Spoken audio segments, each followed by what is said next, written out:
శ్రీ గురుభ్యో నమః. శ్రీకృష్ణ పరబ్రహ్మణే నమః. శ్రీమద్భాగవత మహాపురాణం నందలి దశమస్కంధములోని పూర్వార్థమునందు 46వ అధ్యాయము ప్రారంభము. శ్రీశుకుడు నుడివెను. పరీక్షణ్ మహారాజా, వృష్ణివంశం వారిలో ప్రముఖుడైన ఉద్ధవుడు మిగుల ప్రజ్ఞాశాలి. అతడు సాక్షాత్తుగా బృహస్పతికి శిష్యుడు, శ్రీకృష్ణునకు ప్రాణమిత్రుడు, ఆంతరంగికుడు. కృష్ణ భగవానుడు ప్రపన్నుల ఆపదలను తొలగించువాడు. ఆ స్వామి ఒకనాడు తనకు అనన్యమైన ప్రియభక్తుడకు ఆ ఉద్ధవుని తన వద్దకు పిలిపించుకొనెను.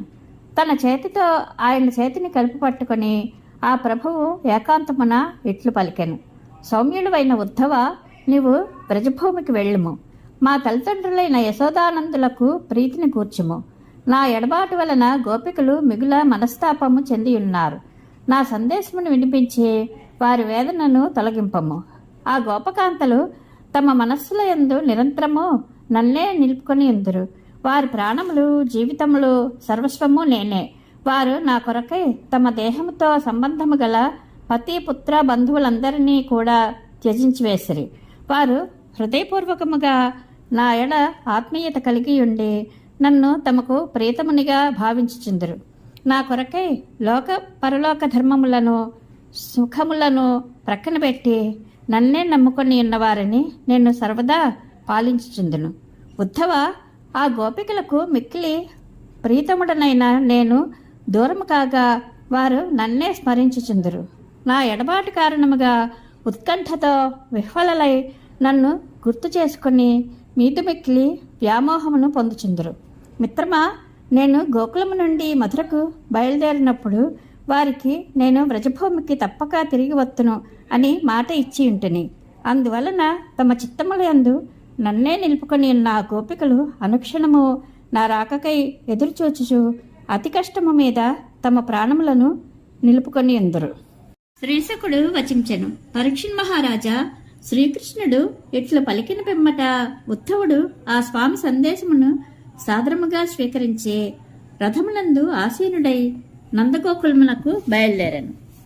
శోభాసంపన్నుడగు ఉద్ధవుడు సూర్యుడు అస్తమించే సమయమునకు గోకులమునకు చేరెను. అప్పుడే మేతకై వనమునకు వెళ్లిన గోవులు ఇండ్లకు చేర్చుండెను. వాటి కాలిగిట్టల తాకిడికి చెలరేగిన దుమ్ము ఉద్ధవుని రథమును కప్పివేశను.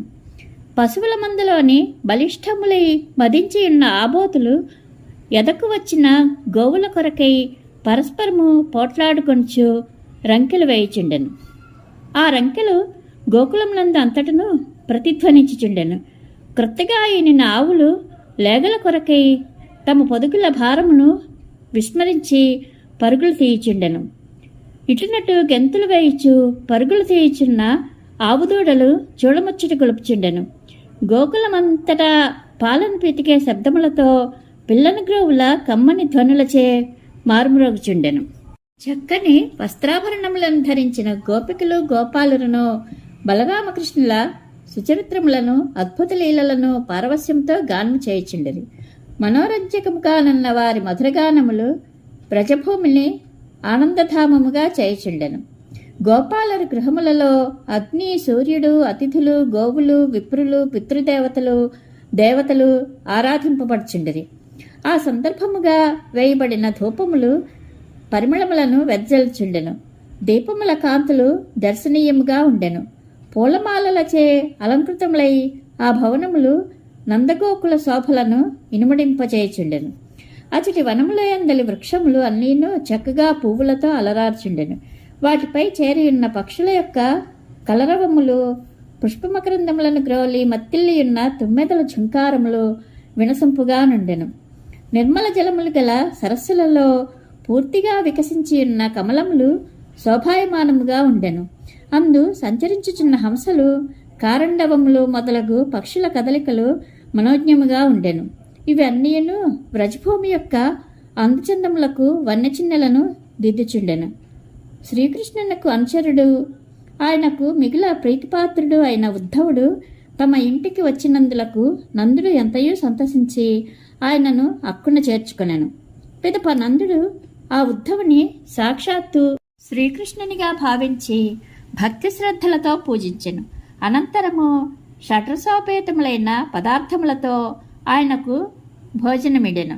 హాయిగా మృదుశయ్యపై చేరిన పిమ్మట ఆ మహాత్మునకు పాదసేవలతో బడలికలు తీర్చుచు క్షేమ సమాచారములను గూర్చి ఇట్లు ప్రస్తావించెను. మహాత్మా బుద్ధవా, మాకు పరమమిత్రుడైన వసుదేవుడు చెరసాల నుండి విముక్తుడైనాడు కదా. ఆ మహాపురుషుడు పుత్రులతోడను బంధుమిత్రులతోడను కూడి క్షేమంగా ఉన్నాడు కదా. కంసుడు సాధువులను ధర్మాత్ములైన యదువంశము వారిని సర్వదా ద్వేషించుచుండెను. అట్టి పాపాత్ముడు తాను చేసుకున్న దుష్కర్మల ఫలితముగా తన అనుచరులతో కూడి హతుడయ్యెను. ఇది మన అందరి అదృష్టము. శ్రీకృష్ణుడు మమ్ములను అందరినీ ఎప్పుడైనను జ్ఞాపకము చేసుకొంచున్నాడా?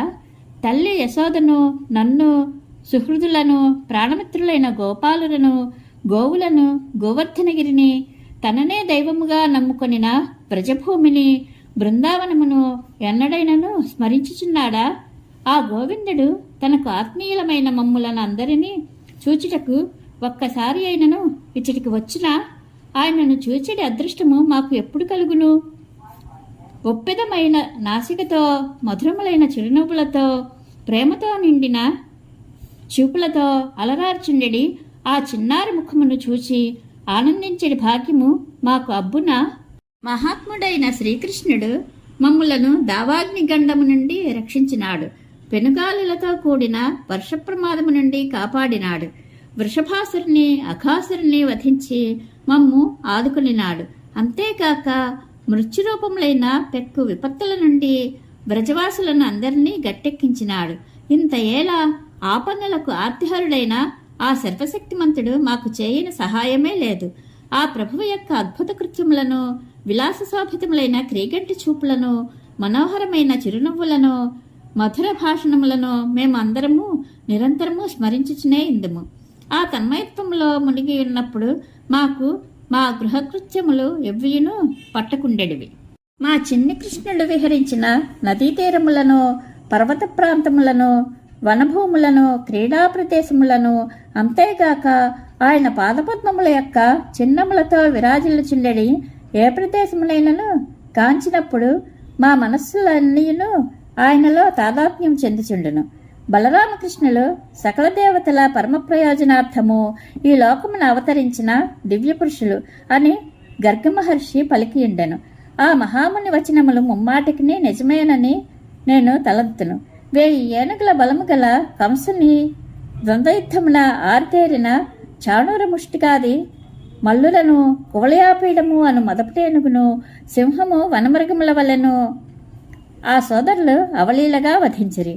కృష్ణప్రభువు గోవర్ధనగిరిని ఒక్క చేతితో ఎత్తిపట్టుకుని 7 దినముల పాటు దానిని సునాయాసంగా ధరించెను.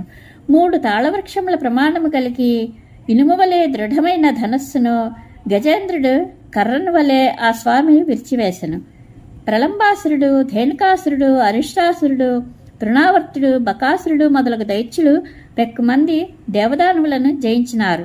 అట్టి మహాయోధులను సైతము శ్రీకృష్ణుడు అనాయాసముగా హతమునర్చెను. శ్రీశకుడు పలికెను, పరీక్షణ్ మహారాజా, నందుని హృదయమంతయును శ్రీకృష్ణునిపై గల అనురాగముతో నిండియుండెను. ఇప్పుడు అతడు ఆ ప్రభువు యొక్క లీలలలో ఒక్కొక్క దానిని స్మరించుచు ప్రేమ ప్రసారములో విహ్వలుడాయను.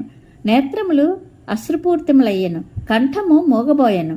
తన కన్నయ్య గుణములను, అద్భుత లీలలను తన భర్త మెచ్చుకొంచుండగా వినుచు యశోదాదేవి మాతృప్రేమతో పరవశించిపోయెను. ఆ ఆనందములో ఆ తల్లికి స్తన్యము పొంగారెను. తన తనయునితో పెనవైచుకొనిన ఆత్మీయత కారణమున కనుల నుండి అశ్రువులు స్రవించుచుండగా ఆమె మిగుల చలించిపోయెను. ఇట్లు శ్రీకృష్ణుని తనివితీరా చూచుకొనిడి భాగ్యము కరవైనందున విలవిలలాడుచున్న యశోదానందుల యొక్క పుత్రప్రేమకు ముగ్ధుడై ఉద్ధవుడు నందునితో ఇట్లనెను, మహాత్మా, ఈ లోకములందలి ప్రాణులకెల్లా మీరిద్దరూ నిశ్చయముగా ఎంతయో కొనియాడదగినవారు. ఏలనన్న సకల ప్రాణులకు తండ్రియగు నారాయణునిపై మీరు అత్యధికమైన వాత్సల్యపూరితమగు ప్రేమను, పుత్రభావమును కలిగి ఉన్నారు. ఈ బలరామకృష్ణులు పురాణ పురుషులు. వీరు జగత్తునకు నిమిత్త కారణమే కాక ఉపాదాన కారణము కూడా. వీరు సమస్త శరీరములయందు ప్రవేశించి వాటికి ప్రాణదానం చేయుటయే కాక అత్యంత విలక్షణమైన జ్ఞానమును కూడా ప్రసాదింతురు. అంతేగాక వారిని నియంత్రించరు. మానవుడు ప్రాణావసాన దశయందు క్షణకాలం పాటైనను లౌకిక విషయముల యందు ఆసక్తిని వీడిన పరిశుద్ధ మనస్సును శ్రీమన్నారాయణపై నిలిపినచో అతని కర్మవాసనలన్నీను దగ్ధమైపోవును. అతడు బ్రహ్మజ్ఞానమును పొంది తేజోమయ రూపంతో పరమగతిని పొందును. మహాత్మా శ్రీమన్నారాయణుడు చిదచిదాత్మకమైన సమస్త జగత్తునకును కారణభూతుడు. దుష్టులను శిక్షించి సాధువులను రక్షించి ధర్మ పరిరక్షణకై ఆ దేవదేవుడు స్వసంకల్పమాత్రమున మానవ రూపంలో శ్రీకృష్ణునిగా అవతరించెను. అట్టి పురుషోత్తముని యందు మీరు మిక్కిలి ప్రేమానురాగములను నిలుపుకొని ఉంటిరి. ఇంకా మీ దంపతులకు మిగిలి ఉన్న సత్కర్మలు ఏమున్నవి? కృష్ణ భగవానుడు ఈ వ్రజభూమికి త్వరలోనే విచ్చేయగలడు. తల్లిదండ్రులైన మిమ్ము ఆ యదువంశ శిరోమణి ఆనందింపజేయగలడు. నందరాజ సాధు పురుషులకు ద్రోహమనర్చిన కంసుని మల్లయుద్ధరంగమున హతమార్చిన పిమ్మట శ్రీకృష్ణుడు మీ వద్దకు వచ్చి, నేను త్వరలోనే బ్రజభూమికి ఏతించి మిమ్ము ఆనందింపజేయగలను అని పలికియుండెను. ఆ స్వామి తన మాటను తప్పక నిలబెట్టుకొనను. పుణ్యాత్ములారా, మీరు ఇంక ఏమాత్రమూ దుఃఖింపవలదు. శ్రీకృష్ణుని దర్శించు భాగ్యము మీకు శీఘ్రముగానే లభించును. ఆ పురుషోత్తముడు అనవరతము కట్టెలలో అగ్నివలే సకల ప్రాణుల హృదయముల యందును విరాజిల్లుచుండును. ఆ స్వామికి దేహాభిమానము ఏ కొంచెము లేనందున ఆయనకు ప్రియులు గాని అప్రియులు గాని లేరు. ఆ ప్రభువు అందరిలోనూ అందరి ఎడలను సమానముగానే ఉండును. కాబట్టి ఆయన దృష్టిలో ఉత్తముడని అధముడని భేదభావమునకు తావులేదు. ఆయన ఎడ శత్రుభావము గలవారి పైనను అతడు వైరభావము కలిగి ఉండడు. యథార్థముగా ఆ పురుషోత్తమునకు తల్లిదండ్రులు, భార్యాపుత్రులు, బంధుమిత్రులు, తనవారు పెరవారు అను భేదభావములు లేవు. అందరూ ఆయనకు సమానులే. జన్మహేతువులై ఆగామి సంచిత ప్రారబ్ధ కర్మలు ఆ స్వామికి లేవు. జనన మరణములను లేవు. సాధువులను పరిరక్షించుటకై ఈ భూతలమున అవతరించుచుండుట ఆయనకు క్రీడ. త్రిగుణాతీతుడైనను సత్వరజస్తమో గుణములను స్వీకరించి వాటి ద్వారా జగత్తు యొక్క సృష్టి స్థితిలయములను నిరపుచుండుట ఆయనకు ఒక వినోదము. మానవుడు తన చుట్టూను తాను వేగముగా తిరుగుచున్నప్పుడు భూమియే అతని చుట్టూను తిరుగుచున్నట్లు అతనికి భ్రమ కలుగును. అట్లే వాస్తవముగా అన్ని కర్మలకును కర్త చిత్తమే అయినను ఆత్మ నేనే కర్తను అని భ్రమపడుచుండును. శ్రీకృష్ణ భగవానుడు కేవలము మీ ఇరువురికి మాత్రమే కుమారుడు కాడు. సకల ప్రాణులకును ఆత్మయు తల్లియు తండ్రియు పుత్రుడును శాసించువాడును ఆ స్వామియే. భూత భవిష్యత్ వర్తమానములయందు ఏ కాలమునకు సంబంధించిన వాడైనను కనబడునది వినబడునది అగు ఏ వస్తువైనను స్థావరమైనను జంగమమైనను అది మహద్రూపమున ఉన్నను అణురూపమున ఉన్నను శ్రీకృష్ణ భగవానుని కంటే వేరైనది కాదు. శ్రీకృష్ణునికి తప్ప మరి దేనికిని అస్తిత్వం లేదు. యథార్థముగా అతడే పరమార్థ సత్యము. పరీక్షణ్ మహారాజా శ్రీకృష్ణ సఖుడైన ఉద్ధవుడును నందుడును ఇట్లు సంభాషించుకొనిచుండగా దాదాపుగా ఆ రాత్రి గడిచిపోయాను. గోపికలు తెల్లవారుజాముననే లేచి దీపములను వెలిగించి ఇండ్లను శుభ్రపరచుకొని వాస్తుదేవతలను పూజించిరి. పెరుగులను చిలకసాగిరి. ఆ దీపముల వెలుగులలో గోపాంగనల ఆభరణములయందు పొదుగుబడిన మణులు తళుకుయించుండెను. వారు కవ్వపుత్రాడులను అటునిటు లాగుచున్నప్పుడు వారి చేతుల కంకణములు పూలహారములు మనోహరముగా విలసిల్లుచుండెను. నడుములు వక్షస్థలముల యందలి సువర్ణాభరణములు కదుల్చు మనోజ్ఞముగా అలరారుచుండెను. వారి కర్ణాభరణములు కదుల్చు చూడముచ్చటగా తేజరిల్లుచుండెను. వారి కర్ణకుండలముల కాంతులు చెక్కిళ్లపై ప్రతిఫలించుచు ముఖముల యందు గల కుంకుమ శోభలను ఇనుముడింపచేయుచుండెను. ఆ గోపికలు శ్యామసుందరిని స్మరించుచు ఆ స్వామి పుణ్యగాథలను గొంతెత్తి పాడుకొంచుండరి. వారి గీతనాదములు పెరుగు చిలుకున్నప్పుడు ఏర్పడు శబ్దములతో కూడి మిన్నంటుచుండెను. ఆ ధ్వనులు సర్వత్రా వ్యాపించుచు అన్ని దిక్కుల యందలి అమంగళములను తొలగించుచుండెను. సూర్యోదయం ఆగుచుండగా వ్రజాంగనలు నందుని వాకిట నిలిచిన బంగారు రథమును గాంచిరి. అంతటా వారు ఈ రథము ఎవరిదయ్యుండును అని అనుకొనిరి. ఇంకనూ వారు తమలో తాము ఇట్లు సంభాషించుకొనిరి. కంసునకు మేల్చేయువాడైన అక్రూరుడు ఈ రథంపై మరలా వచ్చినా ఏమి? అతడు ఇంతకు ముందు ఇచ్చటికి వచ్చి కమలలోచనుడైన శ్రీకృష్ణుని మధురకు కొనిపోయి మనలను బాధించి ఉన్నాడు. చనిపోయిన తన ప్రభువు యొక్క విముక్తికై మన ద్వారా పిండ ప్రదానము చేయింపదలచి వచ్చినా ఏమి? ఇప్పుడు అతడు ఏమి నిర్వాకము చేయదలిచి వచ్చినట్లు? ఈ విధముగా వారు అక్రూరునిపై తమకు గల అక్కసును వెళ్లబోసుకొంచుండిరి. ఇంతలో ఉద్ధవుడు తన ప్రాతకాల విధులను ముగించుకొని వారి వద్దకు వచ్చెను. ఇది శ్రీమద్భాగవత మహాపురాణమునందలి దశమస్కంధములోని పూర్వార్థమునందు 46వ అధ్యాయము సంపూర్ణము. శ్రీకృష్ణానుగ్రహ ప్రాప్తిరస్తు. శుభం భూయాత్.